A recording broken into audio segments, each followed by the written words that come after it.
Hello everyone. Hello! I'm Player 1. And I'm Player 2. And we are ChibiDuet. You will see us on the PixelJunk Monsters 2 with a friend leaderboard.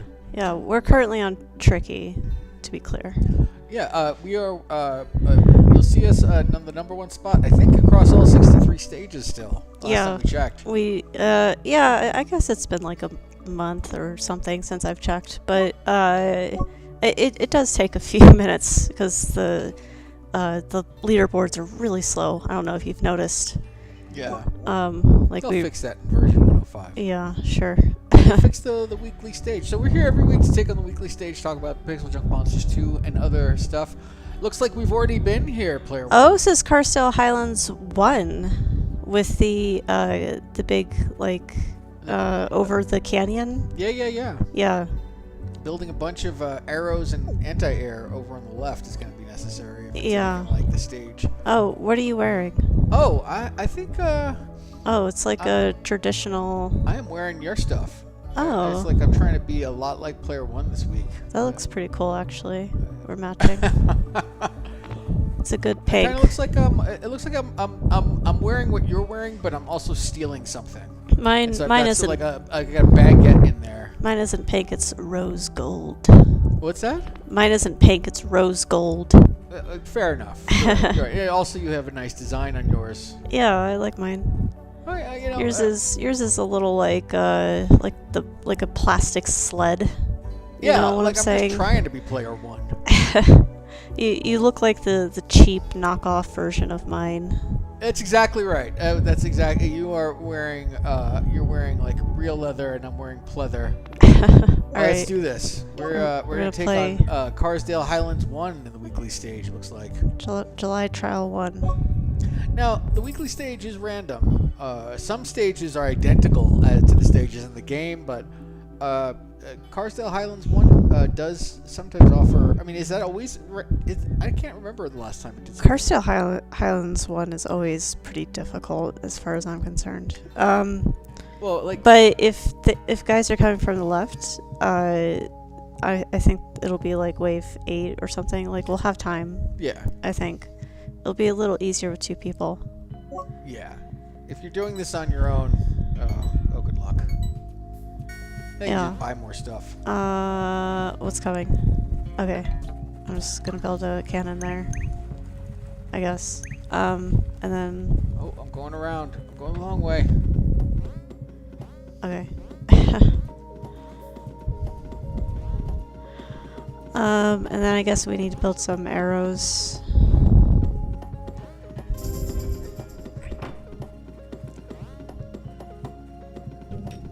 Should probably just get that going now. Since I've been on this stage, so just shaking all the trees.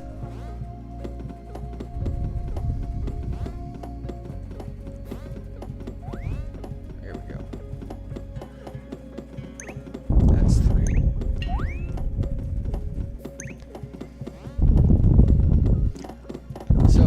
So we've got what are these guys? The pine cones coming. Oh yeah, the pine cones. Now we call them trick-or-treaters. Aren't they? They're so cute. Like, they're just adorable. They honestly. are really adorable.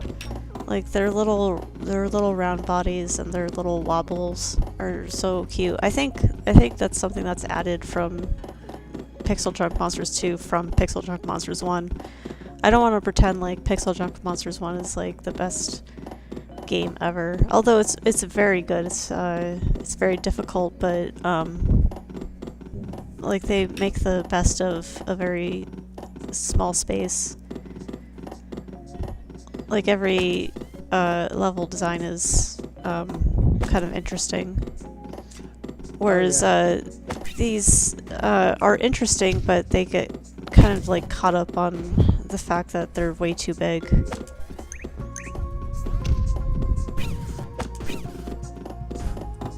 I guess we need to build something.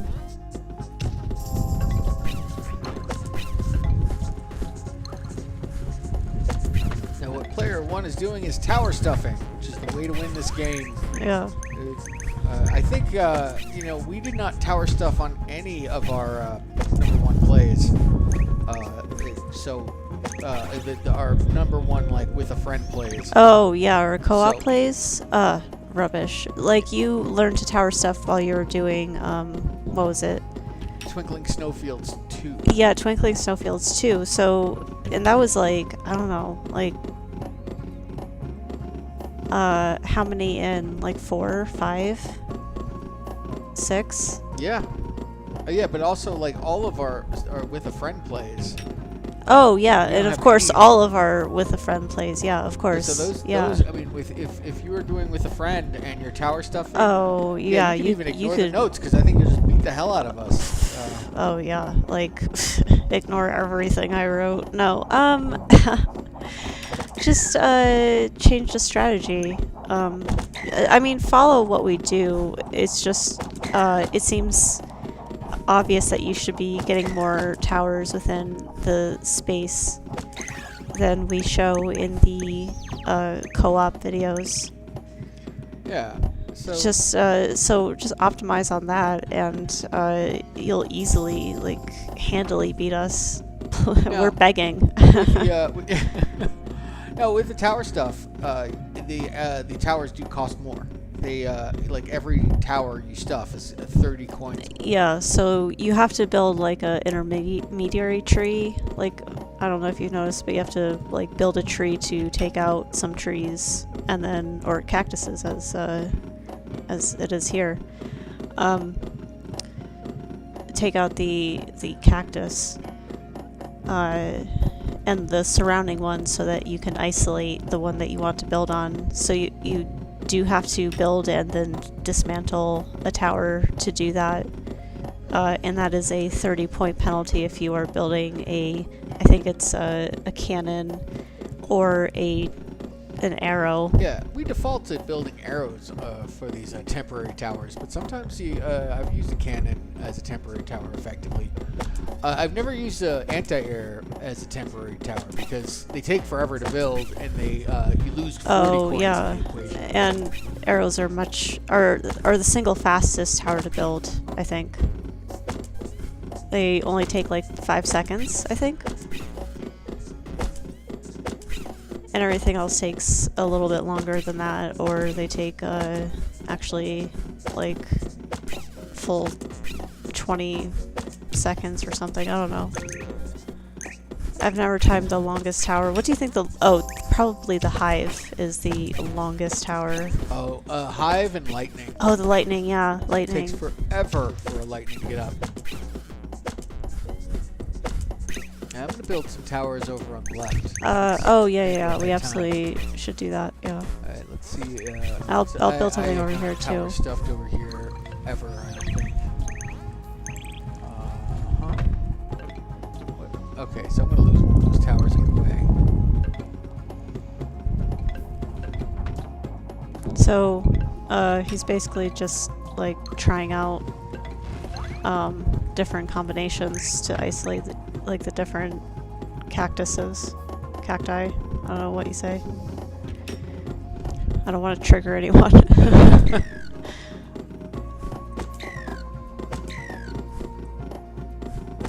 Oh, I'm on the cannon.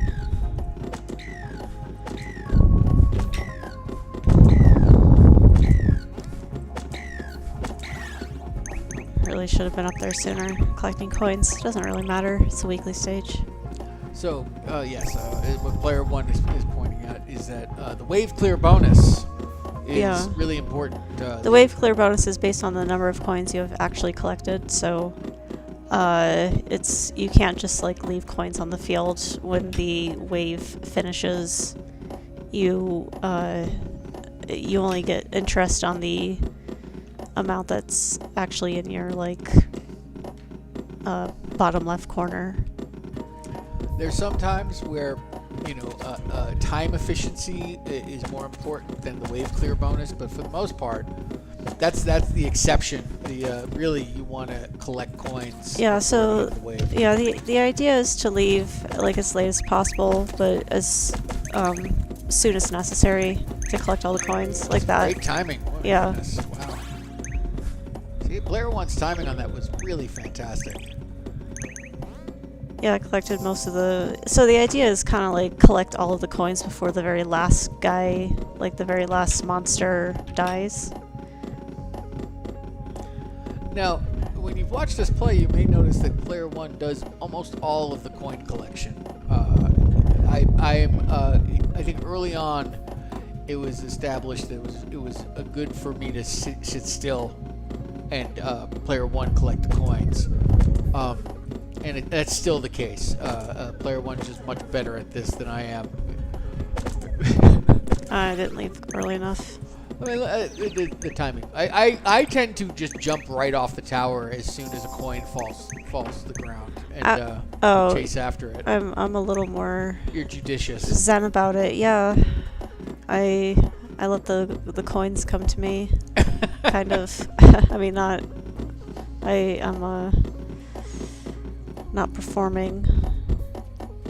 It's usually through repetition. This is the first time we're doing this. It's usually through repetition that I figure out when the exact time I should leave for the coins is.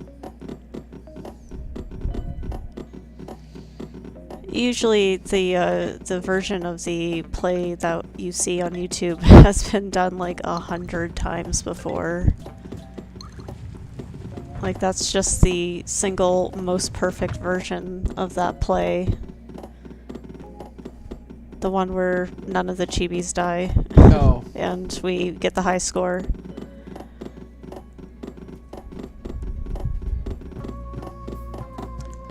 That's the ideal scenario. We're always putting up like the play that wins. Yeah. I guess on the live stream you get to see the plays that lose. This is our actual methodology. You just take it in. This is how you win. It's like you can think of this as like the training temple. Well, we are taking like Batman style. Right now. Batman style, or like, I don't know, Kung Fu Panda. Wait, whatever reference you want to use. Whatever training temple. You know, the one like, what is it, Kill Bill. Or, Batman. Which I said. Oh, where did Batman train? Oh my goodness. Yeah. With Liam Neeson. Yes, you have the opportunity to Batman train with us. This is how you craft your mind to be a winner. I remember that line from Batman too. Which line? The one you just said, craft your mind to be a winner. Oh, I just made that up. No, I'm pretty sure Liam Neeson says that just before they do some kung fu. Oh, sure. But I lost my train of thought. I'm just now thinking about kung fu on the mountain. Oh, that's what we're doing though. Is Oh yeah, so we're taking on Cocoa Valley Too Tricky right now. Yeah. And I think just sort of it is like, it's really spikes in complexity, because okay, so here is the deal, yo. Here's like the difference between fun and tricky and mayhem. Okay, so fun is like a medium amount of enemies. Oh, are we dead? Oh, I think we're dead. Dead. Oh, we need at least one anti-air. Yeah, probably. Okay, I'll put up an anti-air next time. And get it up to 4. Anyway, fun is like a medium kind of difficulty and like a medium number of monsters. And tricky is like a medium difficulty of the monsters and like more monsters. And then mayhem is like a medium number of monsters. I don't know what I'm doing. A medium number of monsters and a higher difficulty. So they're like tanks in mayhem, but there's more of them in tricky. So there you go. That's the main difference. Fun is obviously the easiest. Oh, they also vary. Sometimes, like they do vary the enemies. Like they put more of them on balloons, or they make some of them on fire, or make some of them ice ones. Oh yeah, I think it took us a while. We spent a while on Cocoa Valley 3, finishing that. I think we were at that for like 6 months. That one stage. Now we're in Cocoa Valley 2, and it took us a little while to get fun at number 1. Now that we're taking on tricky, I think that I feel like when I'm taking on a stage, I think I have my strategy early on is to spend a few gems to see how to get to the end. Oh yeah. And then basically start dialing back what I need to do in terms of spending gems, and then what I need to adjust in terms of the timing, because gems will change the timing on the tower builds. But you seem to take a different strategy. I'm taking on new stage. Yeah, I really try to get as far as I can without spending any gems. It's really like I think you guys see what we do. We kind of slowly needle at the answer, like the solution, the correct solution to getting through this, but the minimum solution to getting through this. By slowly increasing which wave we make it to. Yeah. By slowly tweaking our strategy, adding more towers where we need to. But only as needed. But really only as needed. That was build close. That now? Sure.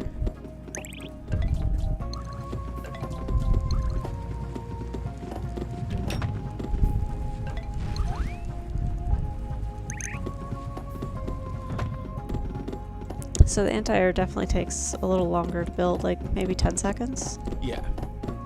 I think it's like arrow cannon anti-air in terms of the amount of time it takes to build. Yeah. And then once you get to the laser and fire, it takes longer. It's not terribly long. No, fire's not too bad. The mortar takes forever. And it's not worth it. Ever worth it. It's never, ever worth it. Just buy... The mortar is literally the cost of almost 4 cannons and 5 gems. So just spend the gems and buy the cannons. That's much more effective than 1 mortar. Yes.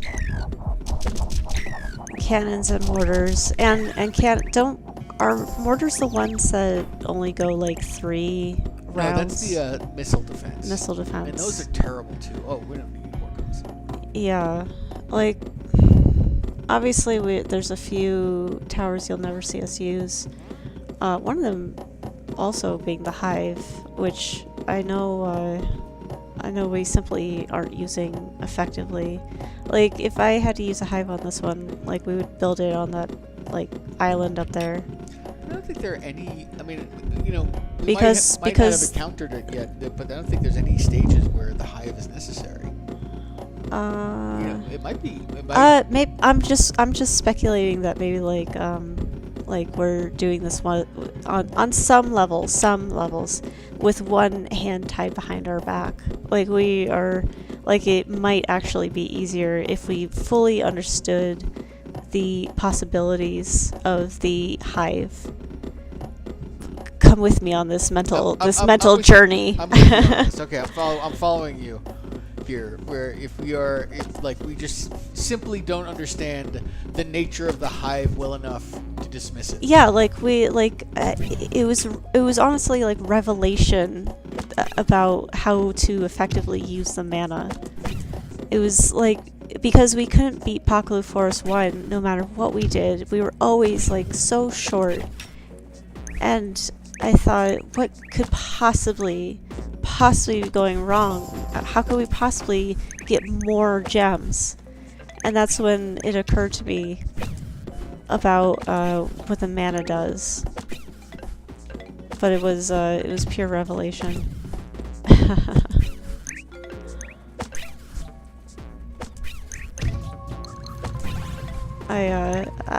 But surely the people who won the Pokalu Forest before us, we simply just did it better.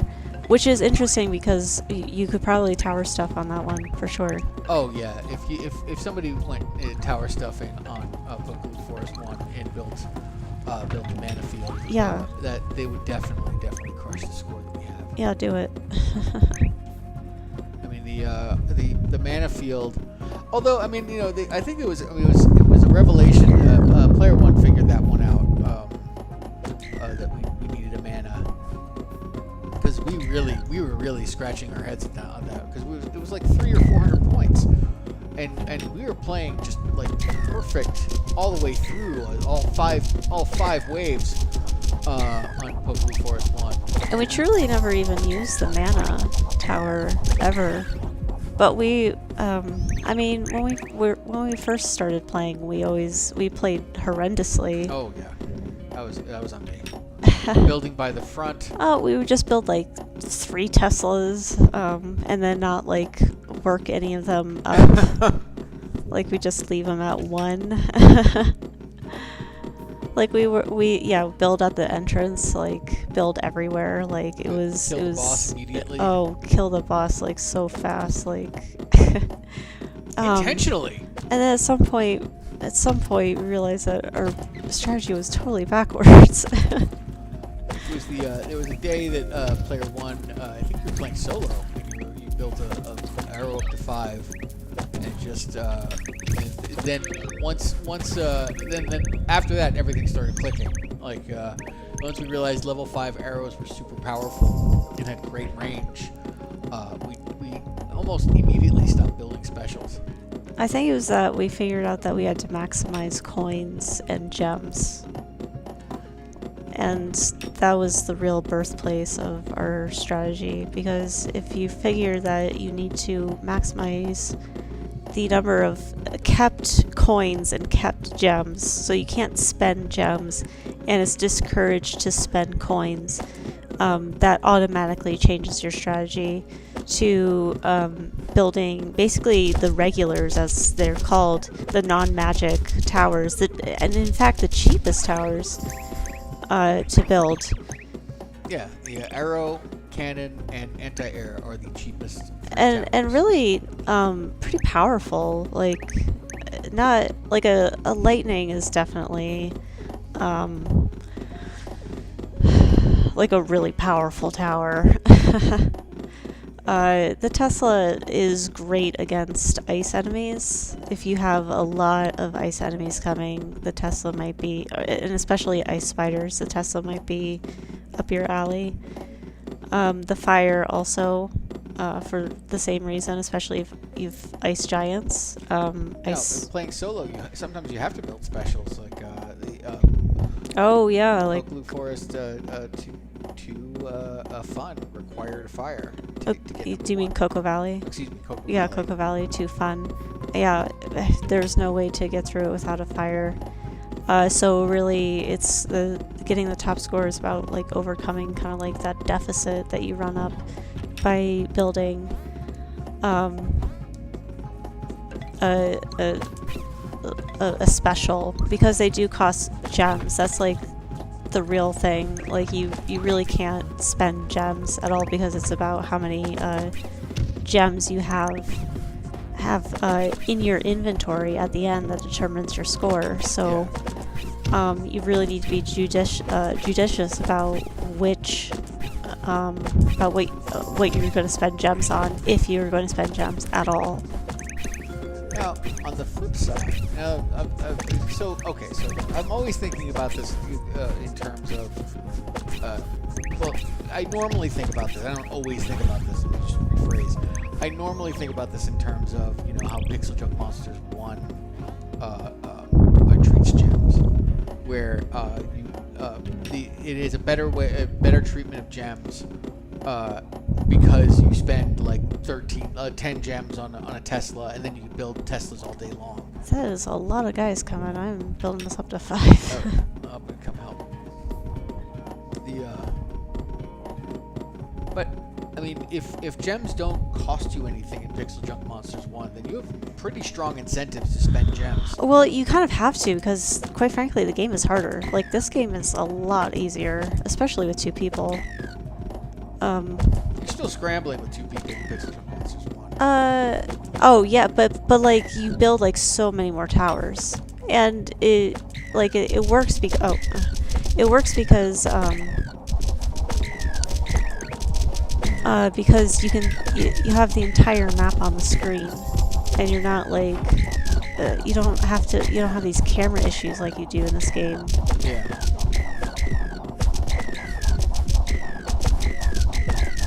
I sure hope we make it. Oh my goodness. Oh, good. Wow. Well, I should Just barely. have collected those coins, but I was in shock. Sorry about that, guys. It doesn't matter. It's a weekly stage. After a certain point, 5% of a large number is still a large number, so doesn't strictly matter. It matters a little more in the beginning when you're kind of scraping by on like 100 coins, depending on how many towers you need to build. Now that's something I really wish was a part of this game was, if you could spend the gem management, where you spend gems at home to buy interest upgrades. Oh, the interest upgrades were like in that game. Sometimes there were stages, or really pretty much every stage, where at some point you're just rolling it down in interest. Oh yeah, the now coins on the ground are nothing compared to the interest you're making. Yeah, really, the struggle in that game is like figuring out if you need to build a special, because you need to save up your gems, because there's no punishment for spending gems, so it's in your best interest, especially because some of these stages are pretty hard to spend gems on your towers so that they level up faster, so they're stronger. But the trade-off is then you can't spend those gems on like interest upgrades. Yeah. So there's a definite trade-off there that makes the game a lot more strategic compared to this game, where you just pay kind of a flat fee. Oh, yeah, we died. Okay, we just need to build more over there. I think I'm gonna build one anti-air too. What wave was that? What wave was that? That was wave 9. Oh, I think it was 10. 10. Yeah. One of those. One of them. I was over there by wave 4, so. Yeah, I was off doing my own thing. As long as we get the anti-air up to 5, I think we're fine. And then like I can just on the right, I mean, and then I can come over and help you on the left. Okay. Whee.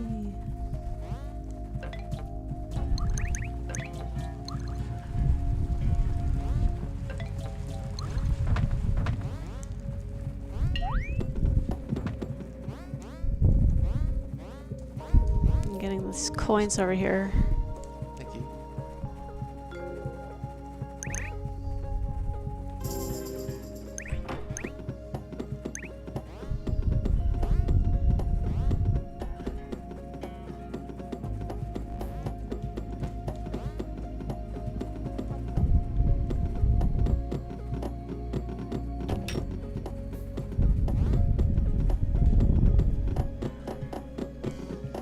Right. Oh, what were we talking about? Oh, the strategy. Yeah, so the idea is just basically build cheap towers.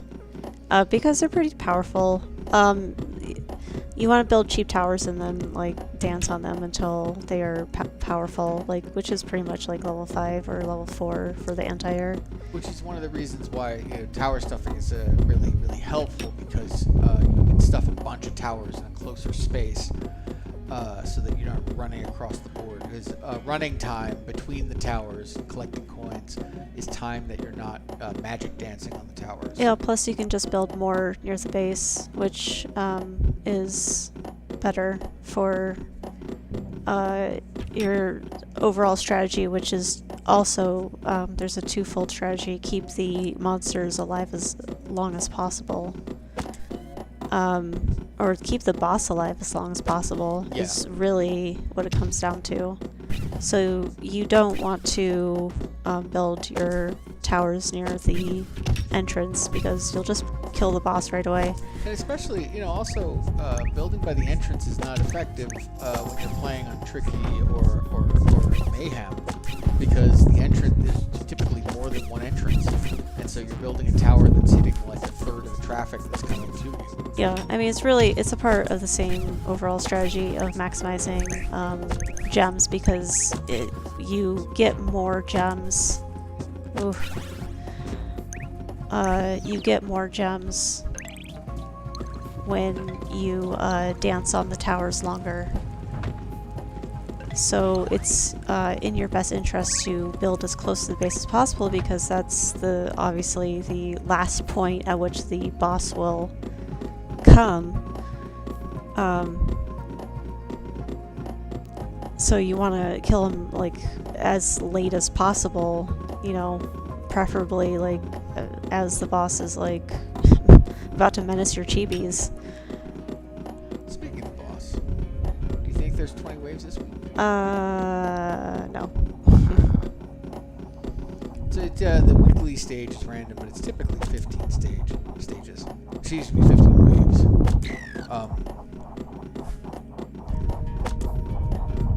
Why that is, I don't know. When it's 20 waves, I keep threatening to come back and try to get number one.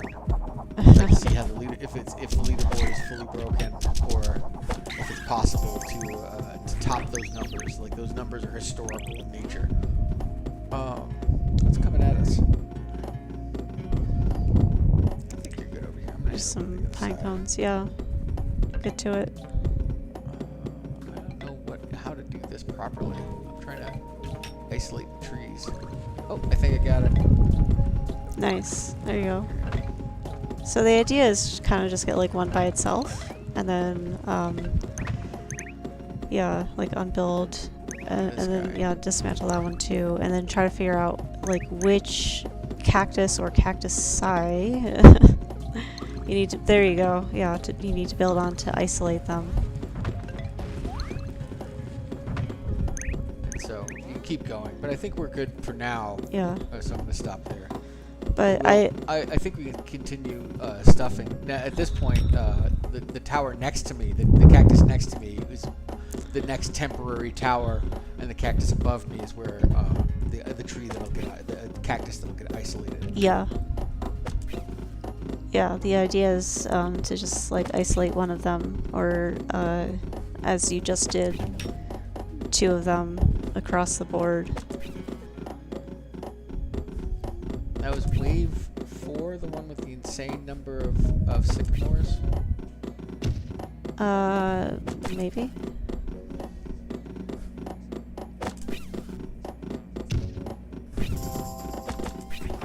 Should I get another arrow? This arrow up to 4 or 5? Yeah.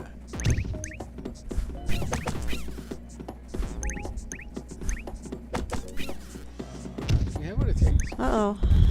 No. Uh-oh. Oof. Okay. Wait, what was that cannon up to? Just 1. Oh boy, okay. Well, let's just get up to like 3 or whatever. Okay. Alright, so after that, I'm not gonna help you. I'm gonna go work on that cannon. That's all. That's fine. That's all, folks. Maybe I'll build another arrow or something. Well, we figured out how to stuff the towers over on the left. So. Yeah. Okay. See, this is how we do it. Just slowly picking at it. Yeah, so an expression player 1 came up with was "hopefully we die." Whenever we did something that was a little inefficient, like we would just hopefully die and get a chance to do it a little bit more efficiently. Oh yeah, like when you're going to collect coins and they just like scatter in like the weirdest direction or whatever. Like there's so many where you build the wrong thing. Ugh.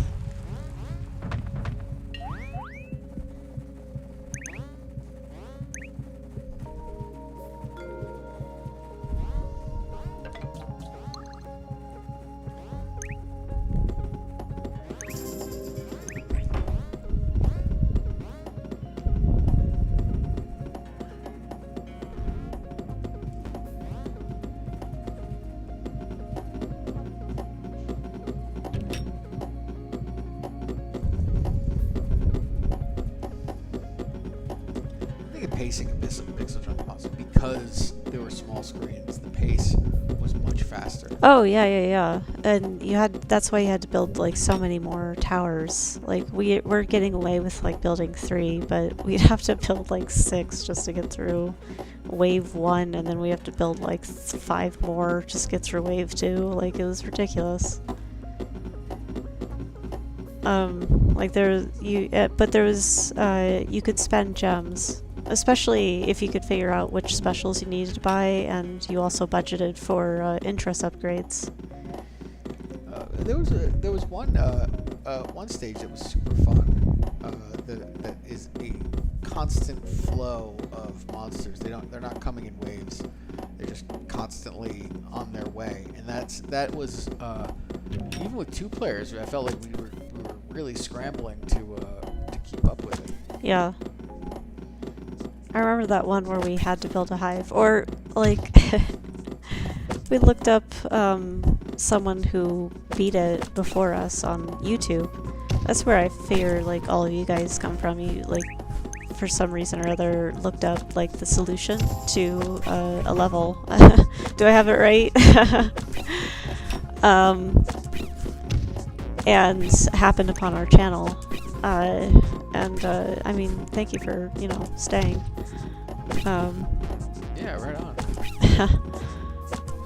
But, yeah, so, we looked up the solution on YouTube, and someone, like, used a hive, and it was like, whoa.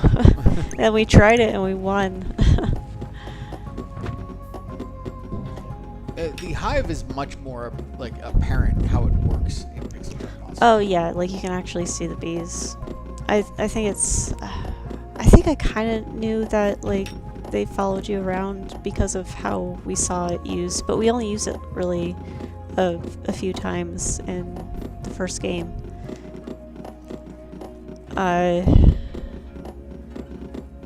Though it's probably a good thing. A good tower to use every once in a while. There's probably some levels where it'd be really strategic to use a hive.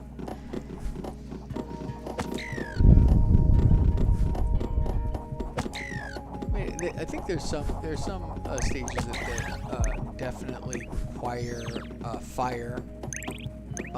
I don't think I've seen anything, maybe or a Tesla, but I don't think I can't recall a stage on solo where we needed to build like a missile defense, a laser. The missile defense, at least, I think, is part of the DLC. Mm-hmm. It was added. Yeah, it was added. Oh. It's a paid edition, so really nothing depends on it. And then the other one was, I think it's the mana. The mana's just broken. The mana is. I mean, there's a mana field like right to our direct right. I forget which. If we want to try building a mana on this stage. There's a mana field directly to our right. All right, let's get the stuff on the left going. Okay. So I had to build 2 towers. It was, I can't recall now. Of course. Oh, so it's this guy. Nope. Oh, shoot. Thank goodness the leaderboard's broken. Yeah, it doesn't really matter. What am I doing here? I just solved this, and here I am just struggling.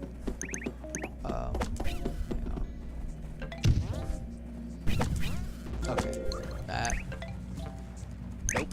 You know, it doesn't matter. I'm just gonna start building towers. I'm trying to stuff it. Maybe everyone just look at me. Don't look at him. Yeah. It's best not to look. Agreed.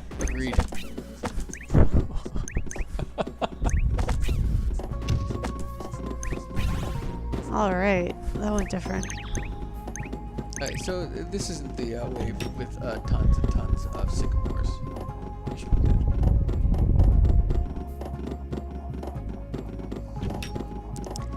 Well, if you need me to help you, I will.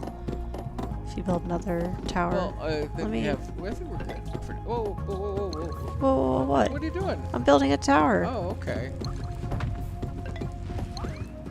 That's how tower stuffing works, friend. Oh, yeah, but like all the way over there? Yeah.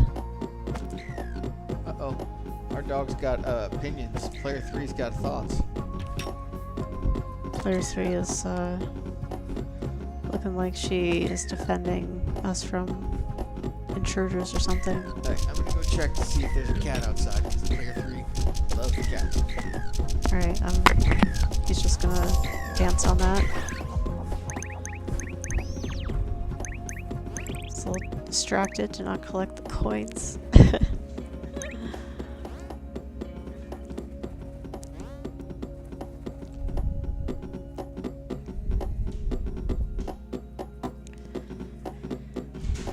So, player 2 has a minute 45 about to get back.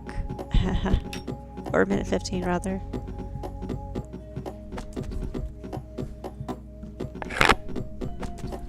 It is 15 seconds from 1 to 2, 30 seconds from 2 to 3, 45 seconds from 3 to 4, and a minute 15 seconds from 4 to 5. Are we dead? Are we? Might be dead. Ah. Well, that's a bummer. Ah. Should we spend a gem? No, I just need to build a little more. And maybe I won't struggle with the stuffing this time. Yeah, if you could just build whatever it is in the order that you need to build it, that'd be great. Do you need me to do it? No, I think. Do you remember it? No. Well, then I think I'll puzzle it out. Okay.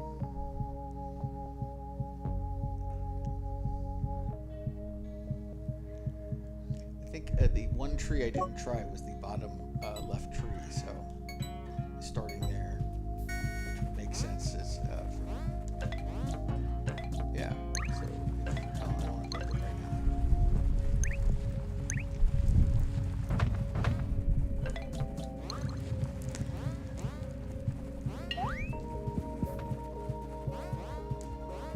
All right.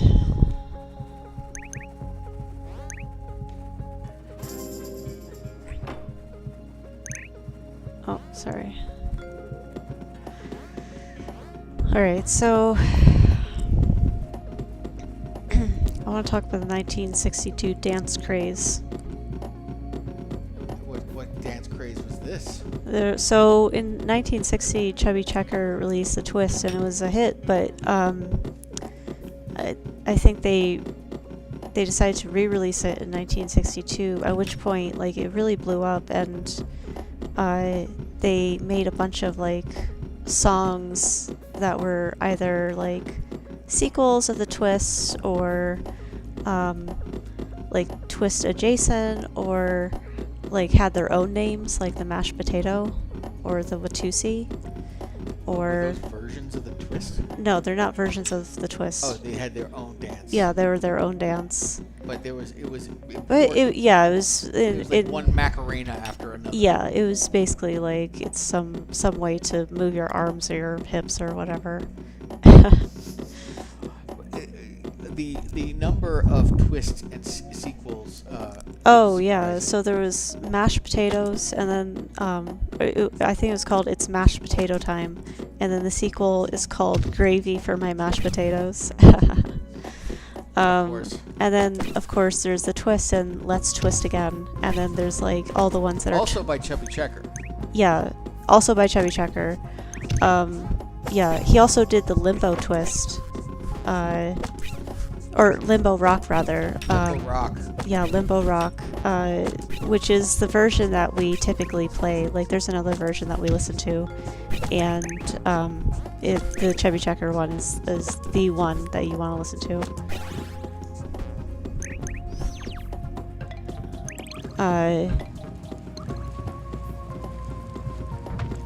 The number of dance craze and the and also the Monster Mash. Oh right, it has a sequel. Yeah, the Monster Mash had a sequel called Monsters Holiday, and it was for like Christmas. It was like they did one for Halloween, which we all know. You know, they did the mash. And then they did one for Christmas called Monsters Holiday, which sequel songs were kind of a fad, but it was mostly just so they could like more. They decided more was more on like dance records. They're like, we love the twist, but like we only have the twist song that we can twist to. Where's all the twist songs? Yeah. And they were like, oh, let's make all the twist songs. So they did like one that was like Alvin and the Chipmunks called Alvin Twist. Yes. They There's did a like surprising number of Chipmunk releases that hit the top 40s in that era. oh yeah, the Alvin and Chipmunks. So I think everyone knows like the Christmas song. Christmas Don't Be Late. Yeah, if you know any Alvin and the Chipmunks, that's the song you will know. Yeah. So that is definitely the song that you would know is the one that they do for Christmas. But they also had a few other ones like Alvin's Orchestra. Alvin. Oh, something like he had a harmonica or something like that, or he had something. That's right. He wants to play his harmonica the whole song. Yeah, something like that. And then there's Alvin Twist, of course. So it was like a minor like thing in the. There were a couple of tracks back then, right? That had that were recorded in that way, where they speed up the voice, so you get that chipmunk, high pitched chipmunk, like sucking on helium sound. Yeah, and falsetto was definitely like coming into vogue around that time. Like the Beach Boys. The Four Seasons, of course. Very falsetto, like all of their songs. Oh What a Night, December 1963, or December 63, or whatever it's called. There's so many, there are a lot of twist songs. Yeah, there were like a good at least 6, I would say. Of course, there's the Locomotion. That was written by Carole King. Everyone knows that one, I think. And then there was that song, Do You Love Me Now That I Can Dance? Which was kind of like a roll-up of all the other songs, because they reference like the other songs, like, you know, can you do the mashed potato, do the twist, you know. They reference all the other songs. Oh, we watched Grease also, because we're like stuck in the 50s and 60s. And Grease, as you'll recall, is a movie that was made in like 1979 or 1980, it says on the actual thing. But is about the 50s. It's set in the 50s. It's set in 1958, actually. That's right. You date this based on. Well, they reference Elvis. So Elvis would have had to have been, you know, popular by then. Elvis came on the scene, as everyone will recall, in 1956. So it would have to be at least 1956, but they're directly pretty much referencing the 50s in this Grease. How many hits did he have in 56?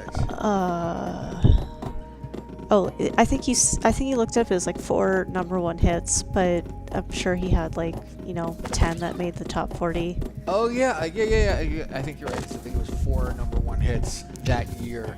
Because usually, like back then, you'd release a song and then you'd release the B-side as like a separate single, but it was like on the same record or whatever. But they were basing it on airplay, is what I'm getting at, on the Billboard. So they'd release the single, but like the songs would get airplay at different like positions, because usually the A side is like the hit and the B side is the not hit. But the with other Elvis, like even his B-sides were really good. Elvis is great. But anyway, so we were listening to 1962, which was the year of the dance song for sure. I mean, the twist has legs because the British invasion is still coming in '64. Oh yeah, so we're in the middle of And- listening to like every like top 40 song from every year because we're crazy. We're listen, okay, if you need justification on this, like you're just sitting there like, why? Please remember at all times that we are the people who reverse engineered like this game so hard that we won literally every single level in the number 1 position. That's who we are, okay? Yeah, yes. So the fact that we are listening to every single song that charted in the top 40 for every single year in chronological order should not even faze you. Yeah. By the way, it pairs really nicely with this game. Going back and forth on solo and while listening to best songs and the culture is produced. Oh yeah. Commercially, I guess. Well, by the way, best is I really. was just about to qualify that because there are. What are the rules on the Billboard? How to chart on Billboard? Because it's like not every song charts. Yeah, so you had to have released a single. It depends. So some of them sometimes it changed over the history of the Billboard Hot 100 as it's called. We only listen to the top 40 of the Hot 100, but there are 100 songs every week that chart on this one list, which is kind of like a mainstream roll up. Like they have individual charts for like R&B, soul, rock specifically. Now, I'm aware that in the 50s you had the same songs released. I was aware before this exercise of the same song being released by white artists and black artists. Who was not aware of. Yeah, that everyone was doing it. It was like here's what I honestly believe. Okay. If Little Richard had released his Tutti Frutti in like 1960 rather than 1956, there would have been like 100% less covers. Like I think it's kind of out of vogue at this point. Like we're not listening to a lot of covers in 1963. It's kind of like everyone like stopped doing it. But in the 50s, you'd have the same song released by multiple artists. I think we listened to there was one song that charted 4 different times. Yeah, it was like the theme song from some movie, and but I think there were multiple times where we listened to it like four times. Definitely multiple instances of listening to 3 times in the same week. So you listen like you hear a song and then you hear like right after it like the same song but by someone else, and it's like it's not like today where it'd be like some cool remix or whatever. Okay. The exact same arrangement. Yeah, the exact same arrangement, but like yeah, the exact same arrangement with like different voice, like slightly different elements really, but not enough to really make a difference. It was almost like it was crazy back in the day. But yeah, because it was like more. They decided like more was more on covers. Like they didn't really have like strict copyright back then until like 1972. You have to consider like the context, of course, of all these things. So I think there was like plus it was more like you bought songs from songwriters. Like it wasn't until the Beatles really that people, and Motown I should really say, that people were kind of writing their own songs. Well, I guess at Motown they had songwriters writing songs for them, but you know what I'm saying. Yeah, oh yeah, no. Smokey Robinson was like one of their first artists who wrote his own stuff. Yeah, but like it used to be like, there'd be independent songwriters rather than studio songwriters. And I think even Motown like didn't really do covers except for what was the song? Oh, I heard it through the grapevine. they did that song twice, so, but it did way better with Marvin Gaye than I don't even remember who did the original. Oh, wasn't it Gladys Knight and the Pips? Thank you. Yeah. We just watched this documentary on Motown, so I'm stuffed to the gills with one of the best things about knowledge. this exercise is, so I want to just so not every song charted because of various rules Billboard put in place. Oh yeah. Which change with time. Oh yeah. Your basic question was, how does something chart on the Billboard? So it's either one of two, or it used to be one of three things. It was airplay, it was number of like records sold, and like sales. And jukebox, yeah, That's is crazy. the third. I'm sorry, I stepped on that one. That's crazy. Yeah. And then they eventually rolled it up into one. Like they stopped. They were ranking them individually, like sales, airplay, and jukebox, and then they changed it like in '58, I think. What's also been interesting about this exercise is that we started in 1980 and took it up to 2009. Yeah. And now we went back in time. Now we're listening from the fifth. The Billboard Hot 100 started, like technically, I think like late 1955. So I started us in 1956.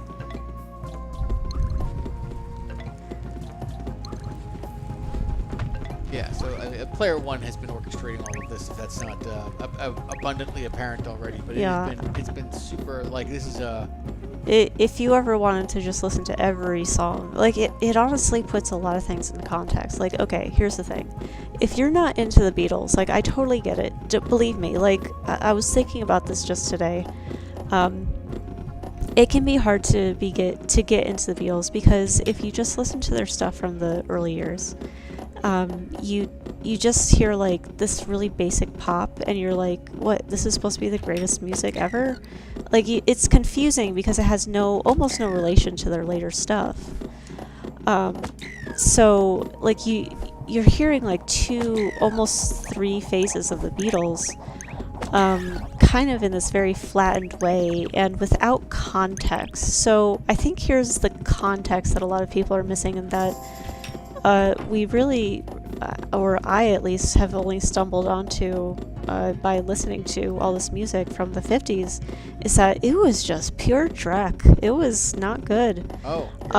It was not innovative. Like people weren't writing their own songs. Like it was not common for singers to write their own songs, and I think there's like a certain like creativity that comes from that. And more experimentation because these singers are also playing their own instruments, etc. And the recording technology was such that you had one mic in the middle of the room. In the late 50s. Oh you yeah. started seeing two-track. Yeah. So the technology also changes in a big way. Where you have like effects that you can put on the guitars to make them, sound different, like distortion and like reverb and stuff. And then you also have just like better sounding instruments. Like the early electric organs were not very good. They sound terrible. Oh, they sound really not very good at all. Oh, they got sued because they said that it sounded like a real organ, and people are like, "Listen, you can't just say things that aren't true." And this is the Hammond company. That yeah. Like this is the Hammond P3 people. This is like the gold standard in organs. But as you can hear in later recordings, the organ does get better. But when you listen to every song in chronological order, you really you can gain an appreciation of like the progress. You can hear it like in real time, like when some new element comes into play, and then you slowly like you hear it in other songs. Like you hear some new element come along, and then you hear other people like the invention basically of the pre-chorus can't be overlooked, I think. So like every song in the 50s was like this basic like formula. Like it was a verse, another verse, and then the chorus, and then the verse, and then I think another verse, and then a chorus, and then And you're out. yeah, you're done. But if you listen to like modern pop music, like there's a such thing as a bridge or a pre-chorus.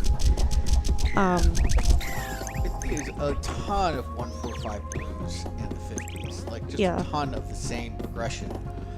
I mean, like Earth Angel is a song that I think a lot of people know from the 50s, but there were like 6 songs that sounded identical to it. A progression, melody, and even theme, like angel themes. And so it's just, there was a lot of laziness going on. Yeah, so I think something that is unappreciated perhaps about the Beatles is that they actually like really experimented with music, and wrote their own songs, of course.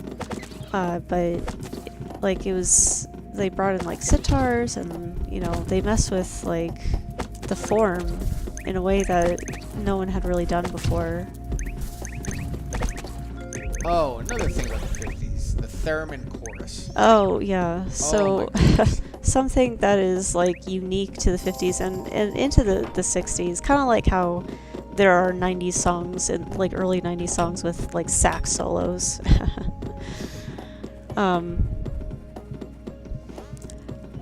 There are early 60s songs with this like chorus, like this wall of sound chorus, like Like what you'd hear in the 40s, Yeah.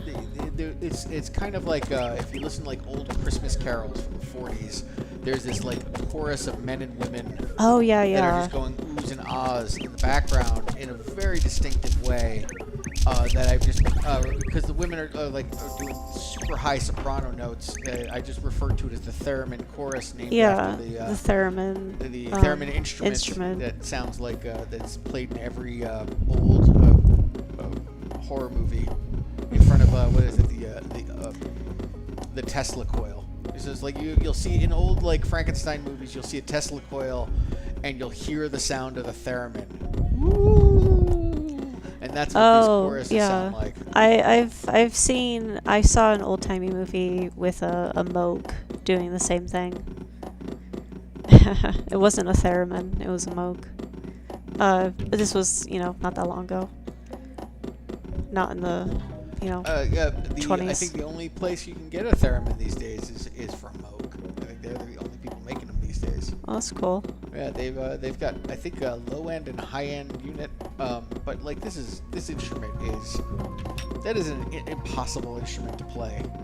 You are talking about if you're not familiar with a theremin, like what it is, it's 2 antennas pointing perpendicular from a bass, and you play this instrument by putting your hand in the field that is created by these 2 antennas. It becomes like there's a square, an invisible square that's created by the magnetic field these 2 antennas make, and as you break it, the placement of your where you're breaking it informs 2 things: pitch and volume. And so you have to be really good at pitch to make this thing work, and not everybody is. So anyway, that's my rant on the theremin.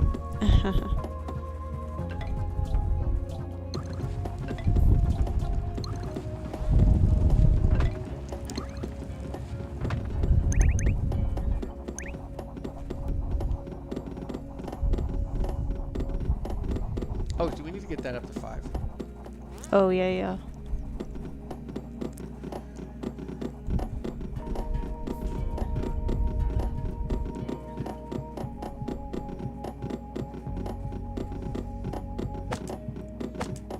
Hopefully we've got this. I think we're in better shape than we were before. We can still spend the gem. Oh, that's true. Spending a gem is always an option. But the Giants are taking a while to get here. So a lot of time.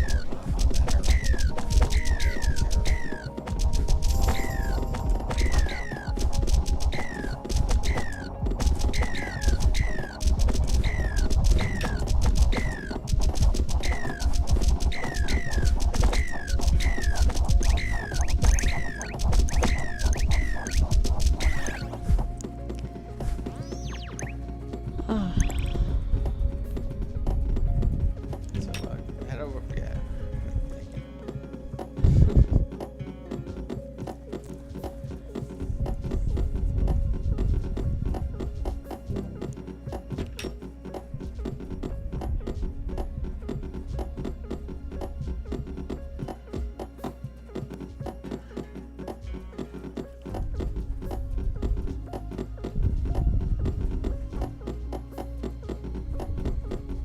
So these guys take a while. There's another, the larger board where you have a slower monster. It can take forever for them to get to the base.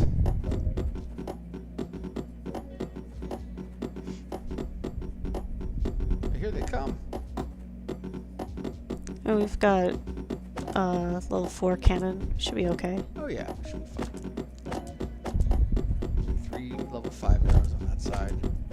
Should be all good.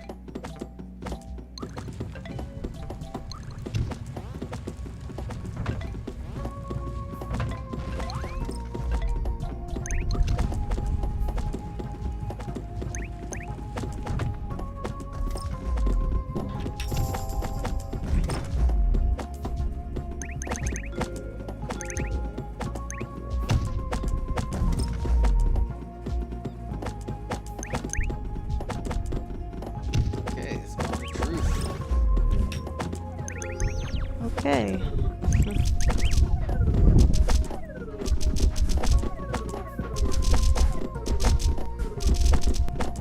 Oh my gosh, we so lost. Okay, what if we just build arrows like right at the base immediately? Just start working on arrows. Like, we don't bother with the arrows up top yet. We just get all the arrows. At the base? Yeah, Up okay. to 5. And then we maybe even build the anti-air on the further to the right, and just make the that island a bunch of arrows. Okay. We could also make the island favor the left to a little bit, because right now it favors arrows on the right. Oh, okay. Yeah.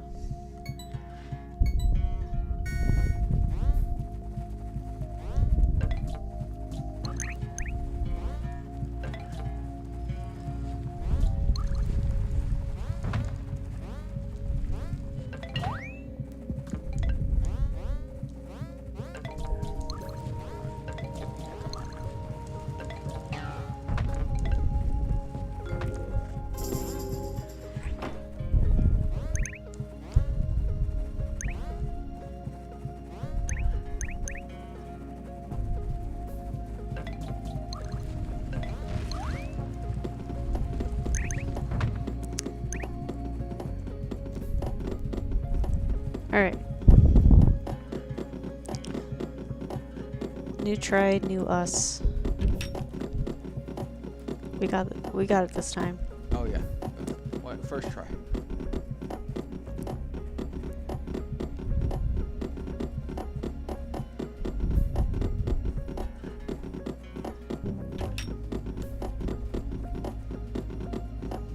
So what I'm saying is by what I mean by favoring on the left is that we build. Oh yeah, I know what you mean.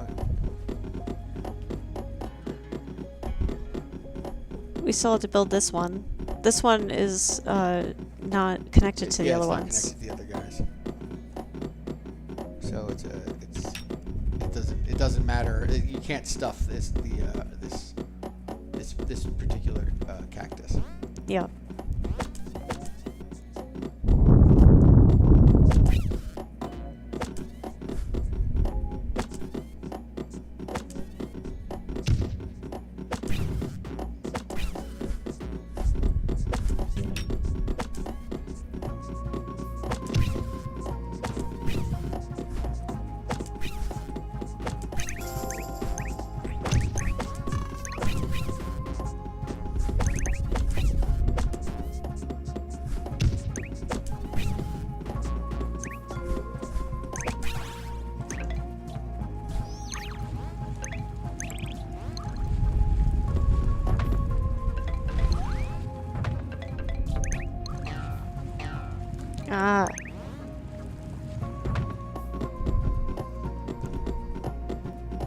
Hey, I mean, if we die... Oh, we have money now.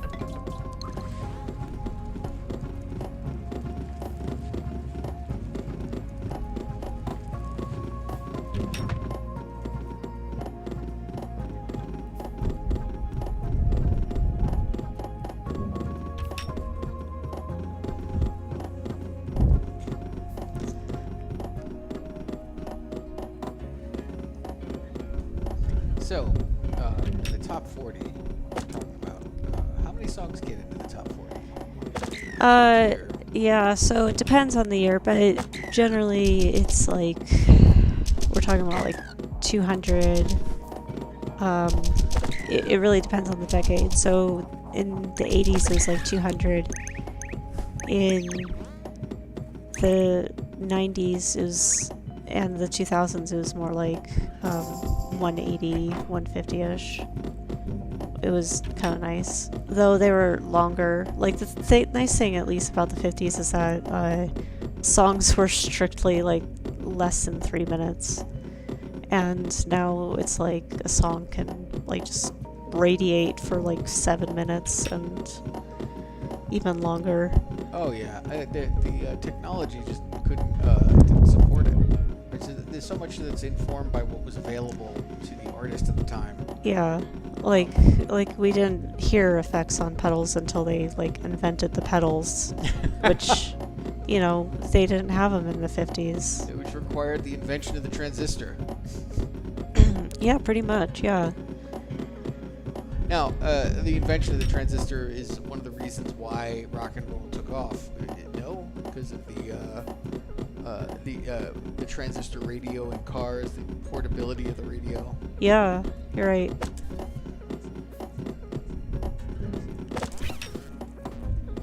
You couldn't thank transistors.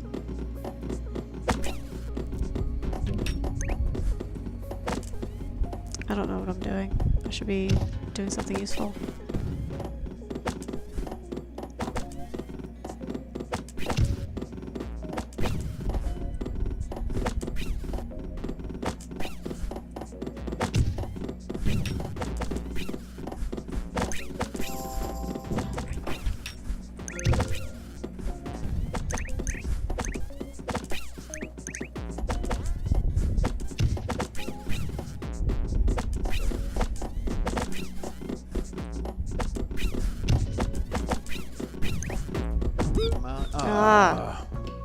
Alright, I just need to get that higher, I guess. Alright, this is it. This is the last try. Yep, last try. Last try tonight. If we don't get it, we'll be back tomorrow to take it on. It's a tough I think one. we got it, though. Tough one. I think we have this.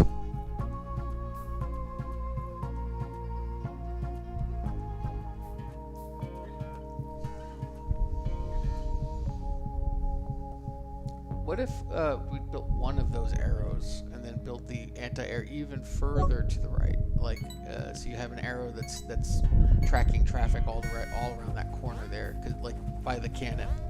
Oh, you want the arrow here? Yeah, and then like move the anti-air even further out, like to here. Okay, I guess. Because it doesn't catch, the anti-air at the base doesn't catch any traffic coming in from the left, and it's I think having an arrow, a level 5 arrow, that can track traffic all the way around the corners was Okay. why we died. Oh. You know, because I made a bad suggestion that we but I think that arrow at 5, and then 3 arrows down here, anti-air to your right, like at your 2 o'clock. There you go. But the okay, so let's talk about Civilization 7 for a second. Okay. I'm obsessed with this game. It is it's a super fun game to get started on, and it goes super deep.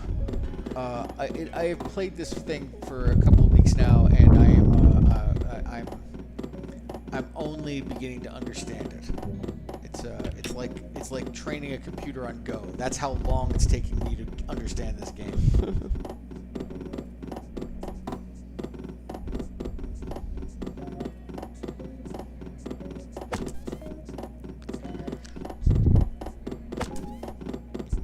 Well, it's also, you know, it's a game of random chance. I mean, you can definitely influence the outcome, of course. Oh yeah, the map is generated at random. I mean, the resources are spread out pretty evenly, but they're spread out logically, I should say.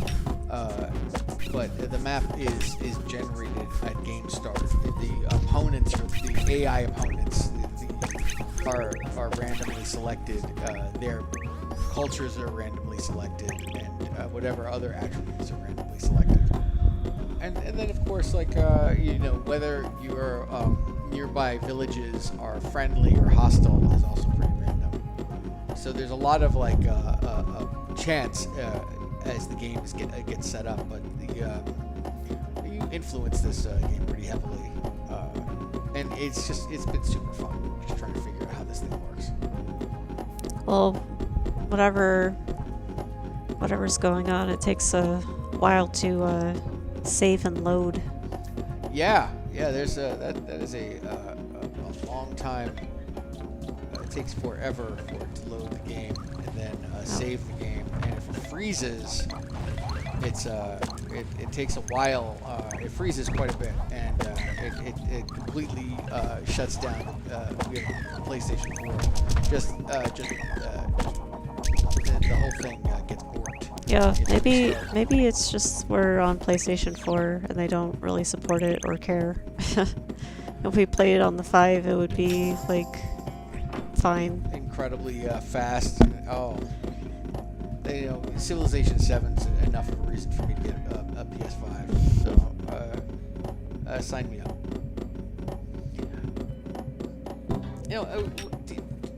The amount of time it took for PlayStation 5 to actually be available to the public is insane. It took so long. It was like $1,500 and unavailable for forever. Wasn't it? It was kind of a COVID thing, wasn't it?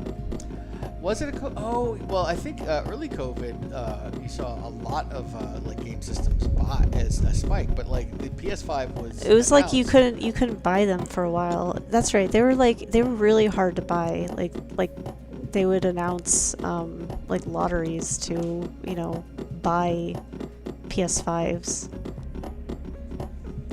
or you just have to like show up, you know, like at the beginning. Like at store open to get your PS5. It's basically how it went. Yes. I believe that was during COVID.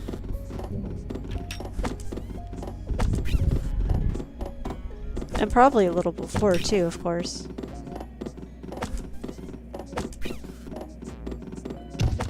But now I think you can just get it. And we should. Like our PS4 is wheezing as it tries to churn through the intensity of this game.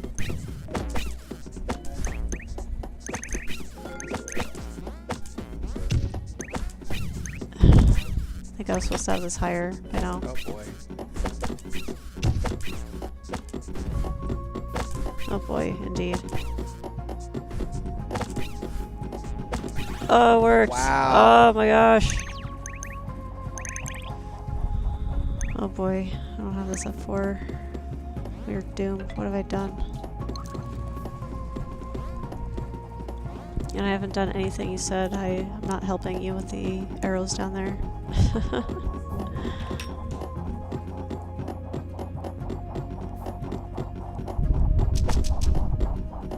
I mean, that arrow on the left needs a little range to be effective. Yeah.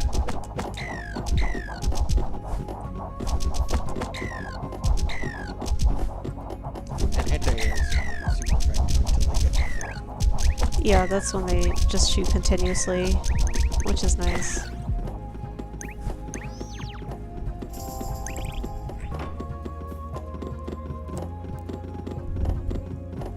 Alright, so this time we're getting these up to 5. A part of civilization that I just did not comprehend is that, you know, the more wars you go into, the more unhappier people become. And happiness is a resource that you need to maintain throughout the game. Science and culture and money and influence all made sense, but happiness didn't. So that's a commentary on me.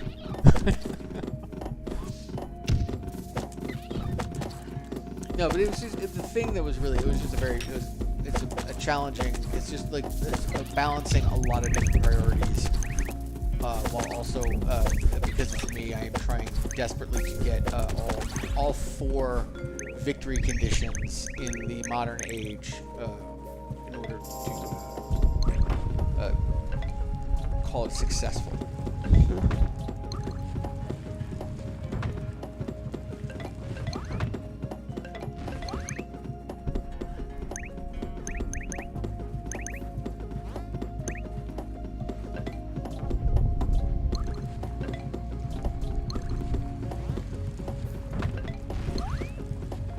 I've gotten all 4 victory conditions in the Age of Antiquity so far, but not in the modern age or in the exploration age. The last time I finished the modern age, I had every single city under siege with a cannon outside of it, and I was just waiting to finish the final science mission, and then I was going to capture every city. But I was not paying attention, and the game ended on me. He keeps accidentally winning. This is a humble brag, guys. Not a humble brag. I just lost. I wasn't paying attention. I lost track of where this victory condition was, and so anyway, but like it's a super fun game. It's just really engaging.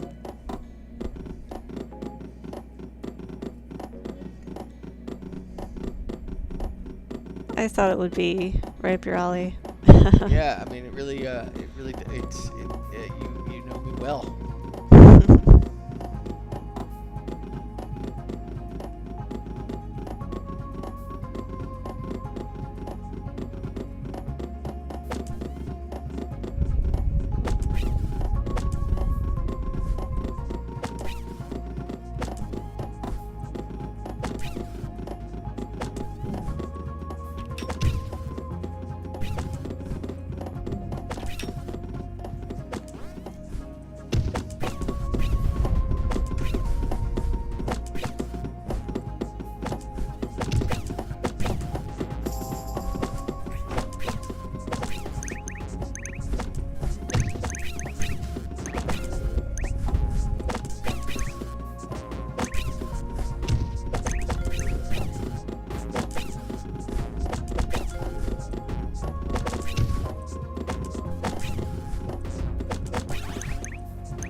Well, maybe with the assist. But then we're not going to be ready for 10. I'm coming over. And I need to be over here anyway.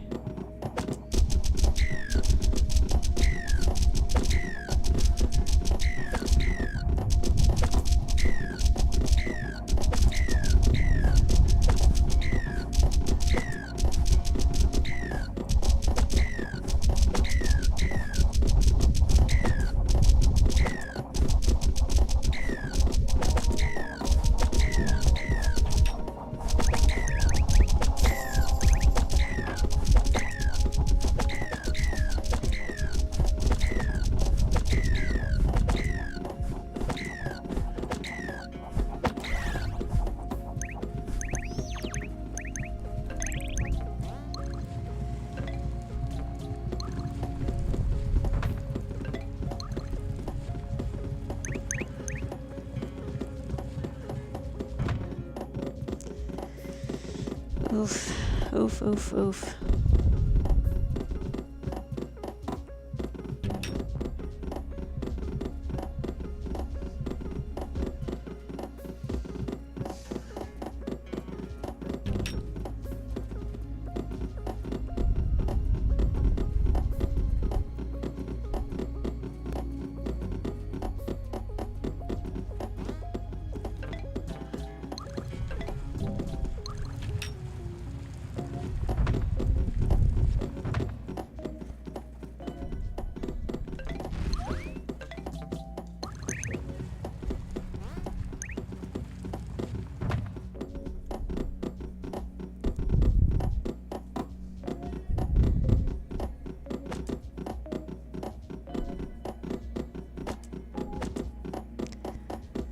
Oh my goodness. Yeah, what are we gonna do?